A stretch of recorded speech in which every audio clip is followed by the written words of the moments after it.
मैं झुकेगा नहीं। फ्रेंड्स, इस डायलॉग को अगर इंग्लिश में कहना हो तो इंग्लिश में कहते हैं I will not bow down. I will not bow down.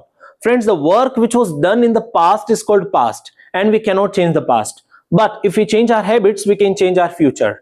Friends, बीते समय को हम चेंज तो नहीं कर सकते, लेकिन अगर हम हमारी हैबिट्स चेंज करें तो हम हमारा फ्यूचर जरूर चेंज कर सकते हैं। My name is Ashish and welcome to this new lesson.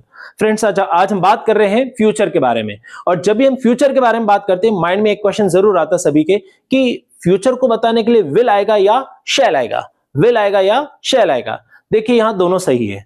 अगर हम बात करते हैं ट्रेडिशनल ग्रामर की, या फिर हम हमारे स्कूल टाइम की बात करें, या फिर हम रिटर्न की बात करें, तो वहां पर हम शेल का प्रयोग ज्यादातर यूज में लेते हैं, और वो भी आई और वी के साथ में। लेकिन अगर हम बात करें मॉडर्न ग्रामर की, या फिर फंक्शनल ग्रामर, या फिर हम बात करें स्पीकिंग की, तो स्पीकिंग में सभी जगह हम विल का प्रयोग करते हैं, भले ही वो आई हो, वी हो, ही हो, या कोई भी सब्जेक्ट हो। तो जब भी हम फ्यूचर के बारे में बात करेंगे, फ्यूचर को बताने के लिए हमेशा विल का प्रयोग करना है। तो लेट्स स्टार्ट, शुरुआत करते हैं। तो फ्रेंड्स, जब भी हम फ्यूचर के बारे में बात करेंगे, फ्यूचर को बताने के लिए क्या आएगा? विल। अब यहां पर बात करते हैं, विल एक मॉडल है। विल क्या है? एक मॉडल है। और मॉडल्स के बाद में जब भी वर्ब आती है, we have to always use first form. Modals के बाद में हमेशा वर्ब की फर्स्ट फॉर्म यूज में लेना है। तो जब भी हम बात करेंगे फ्यूचर के बारे में, सब्जेक्ट आ जाएगा, सब्जेक्ट के साथ में विल आएगा। विल किसको बता रहा है? फ्यूचर को। और फ्यूचर के मतलब विल के साथ में हमेशा वर्ब की फर्स्ट फॉर्म यूज में लेंगे। मना करना है तो विल नॉट आ जाएगा और आगे वर्ब की फर्स्ट फॉर्म आ जाएगा। और क्वेश्चन पूछना है, जैसे प्रेजेंट में और पास्ट में हम क्वेश्चन पूछ रहे हैं तो डू, डज और डिड को हम स्टार्टिंग में यूज में ले रहे थे, ऐसे ही जब फ्यूचर के बारे में क्वेश्चन पूछेंगे तो विल स्टार्टिंग में आ जाएगा। विल स्टार्टिंग में हम यूज में ले सकते हैं। जैसे एक एग्जांपल लेते हैं कि मैं कार चलाऊंगा। कौन चलाएगा? मैं चलाऊंगा। तो I will drive a car. यहां एग्जांपल है I will drive a car. मना करना है कि मैं कार नहीं चलाऊंगा, तो I will not drive a car. लेकिन अगर हमें क्वेश्चन पूछना है कि क्या आप कार चलाओगे, will you drive a car, will you drive a car. तो क्वेश्चन अगर हम पूछ रहे हैं तो विल हम स्टार्टिंग यूज में ले सकते हैं। ऐसे ही कुछ और एग्जांपल्स हम सीखते हैं। देखिएगा, सम मोर एग्जांपल्स आर देयर। कुछ और एग्जांपल्स हैं। मैं आपकी सहायता करूंगा। कौन करेगा? मैं। तो I will help you, right. यहां फ्यूचर को बताने के लिए हम क्या यूज में ले रहे हैं? विल, और इसके बाद में हेल्प की फर्स्ट फॉर्म हेल्प यूज में लिया। मना करना है, मैं आपकी सहायता नहीं करूंगा, तो I will not help you, I will not help you. ऐसे ही अगर क्वेश्चन पूछना है कि क्या आप मेरी सहायता करेंगे, तो हम बिल्कुल स्टार्टिंग यूज में ले लेंगे, will you help me, will you help me, right.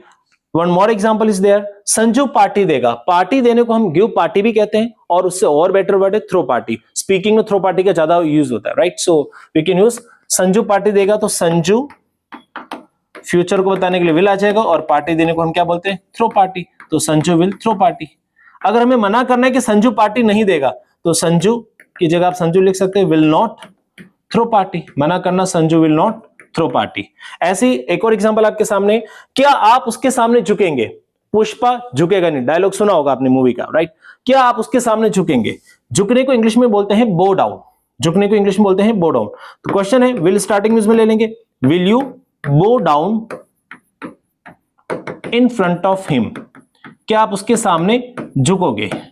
Will you bow down in front of him. मैं उसके सामने नहीं झुकूंगा, तो मना कर रहे हैं, I will not bow down in front of him. मैं उसके सामने नहीं झुकूंगा, राइट। एक और एग्जांपल आपके सामने, क्या वह कार तेज चलाएगा? कार चलाने को इंग्लिश में ड्राइव अ कार कहते हैं, और तेज चलाने के लिए फास्ट भी यूज में ले सकते हो, उससे और अच्छा वर्ड है रेशली। तो क्वेश्चन है, विल हम स्टार्टिंग यूज में लेंगे, विल ही ड्राइव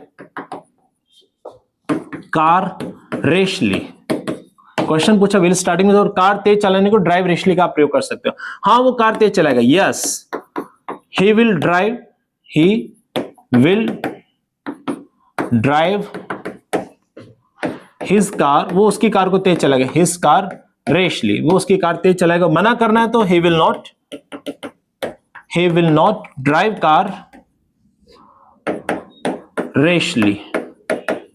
ऐसी one more example is there. क्या वह अगले साल शादी करेगी? शादी करने को इंग्लिश में मैरी भी कहते हैं, MARRY, मैरी भी कहते हैं, गेट मैरिड भी कहते हैं, और टाई द नॉट भी कहते हैं। टाई द नॉट मतलब टाई बांधना भी होता है, लेकिन टाई द नॉट एक इडियोमेटिक वोकैबुलरी है, इसका मीनिंग शादी करना भी होता है। तो एग्जांपल आपके सामने, क्या वह अगले साल शादी करेगी? तो विल स्टार्टिंग में लेंगे, will she tie the not next year. Will she tie the not next year. हाँ, वो अगले साल शादी करेगी तो पॉजिटिव रिप्लाई दे सकते हैं, she will tie the not next year, लेकिन यहां पर नेगेटिव रिप्लाई है तो she will not tie the not next year, मतलब वो अगले साल शादी, she will not tie the not next year, वो अगले साल शादी नहीं करेगी, राइट। तो जब भी हम फ्यूचर के बारे में बात करेंगे, फ्यूचर को बताने के लिए हमेशा विल का प्रयोग करना। कुछ और एग्जांपल्स हम समझते हैं हिंदी और इंग्लिश दोनों में, कुछ और एग्जांपल समझते हैं। वह उसके दम पे लड़ेगा, आई रिपीट, वह उसके दम पे लड़ेगा। खुद के दम पे लड़ने को बोलते हैं फाइट माई ऑन बैटल, सामने वाले के दम पे लड़ना तो fight your on battle, third person के बारे में बात करेंगे तो फाइट हिज ऑन बैटल। तो वह उसके दम पे लड़ेगा, इंग्लिश में he will fight on his on battle, वह उसके दम पे लड़ेगा। वह उसके दम पे नहीं लड़ेगा तो ही विल नॉट, मना कर रहे हैं, देखो विल नॉट आ गया यहां पर, right. He will not fight on his on battle, वह उसके दम पे नहीं लड़ेगा। ऐसे ही अगर क्वेश्चन पूछना है कि क्या वह उसके दम पे लड़ेगा, तो इंग्लिश में हम विल स्टार्टिंग में ले लेंगे क्योंकि क्वेश्चन पूछ रहे हैं। तो will he fight on his on battle, क्या वह उसके दम पे लड़ेगा। एक और एग्जांपल आपके सामने, हम मंडे को, सोमवार को मीटिंग अटेंड करेंगे। कौन करेंगे? हम करेंगे, तो यहां विल आ गया और वी के साथ में विल का प्रयोग करेंगे, we will attend meeting on Monday. First form ही आ रहा, देखिएगा विल एक मॉडल है, बार बार रिपीट कर रहा हूं, विल एक मॉडल है, मॉडल के बाद में वर्ब की फर्स्ट फॉर्म ही आती है, राइट।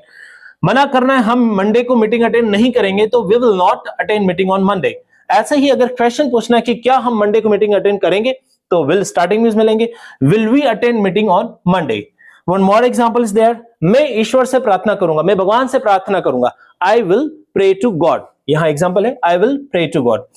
मेरा मित्र जो है वो प्रॉपर्टी में इन्वेस्ट करेगा, तो my friend will invest in property, my friend will invest in property, my friend will invest in real estate भी कह सकते हैं। तो ऐसे ही और भी बहुत सारे एग्जांपल्स हम इसमें ले सकते हैं। जब भी फ्यूचर के बारे में बात करेंगे, फ्यूचर भले 1 घंटे बाद कोई कार्य करो, 1 साल बाद कोई कार्य करो, 10 साल बाद कोई कार्य करो, जो भी आने वाला समय है वो फ्यूचर है, और फ्यूचर के सेंटेंसेस को बताने के लिए आप विल का प्रयोग कर सकते हैं। क्योंकि विल एक मॉडल है, तो मॉडल के बाद में वर्ब की फर्स्ट फॉर्म आती है। ऐसे ही आप भी बहुत सारे एग्जांपल्स बनाइए, जो भी कोई काम आप अभी क्या करेंगे थोड़ी देर बाद में, उसको आप विल के साथ यूज में ले सकते हैं। जैसे मैं कुछ और एग्जांपल्स लेता हूं, मैं कार चलाऊंगा तो I will drive a car, वो इंग्लिश बोलेगा, he will speak in English. पापा कॉफी लेंगे तो my father will take coffee. मेरा फ्रेंड जो है वो कॉलेज जाएगा तो my friend will go to college. मेरा फ्रेंड नई कार खरीदेगा, my friend will purchase a new car. Mukesh English बोलेगा, Mukesh will speak in English. Anita car चलाएगी तो Anita will drive a car. ऐसे बहुत सारे एग्जांपल्स आप बना सकते हो। मना करना है तो विल नॉट लगा दीजिए, क्वेश्चन पूछना है तो विल को स्टार्टिंग न्यूज में ले लीजिए। आई होप ये टॉपिक आपको समझ में आया होगा। अगर आपको ये वीडियो इजी लगा समझने में, तो आप सभी के साथ शेयर जरूर करें। Thank you so much.